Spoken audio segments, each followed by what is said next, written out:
La depresión es hoy la enfermedad dominante del mundo.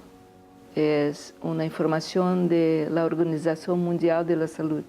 El costo social, incluso financiero, es altísimo.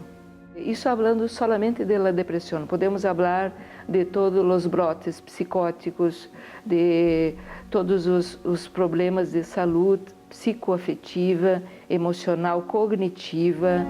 Wilhelm Reich en los años 40 en Estados Unidos, la hipótesis que se plantea en ese periodo desde la psicodinámica, desde Reich, es que realmente el ser humano no es violento por naturaleza, sino que es consecuencia de la violencia que ha vivido en esos primeros años de vida.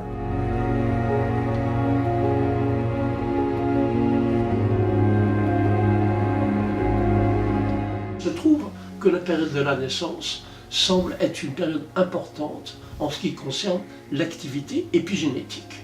Ces étiquettes qui demandent à certains gènes de ne pas s'exprimer, eh bien, peuvent être transmis aux générations suivantes. A lo largo de los 3 primeros años de vida, ocurre que el niño recoge todos los programas familiares, imprime en su interior esos programas que tienen que ver con cómo hay que ser, cómo hay que funcionar para tener éxito, para tener reconocimiento. Cada día tenemos estudios que nos dicen más claramente que es cierto, pero es que estamos necesitando estudios actualmente para demostrar lo más evidente, aquello que no necesitaría ningún estudio para darnos cuenta de que es una realidad.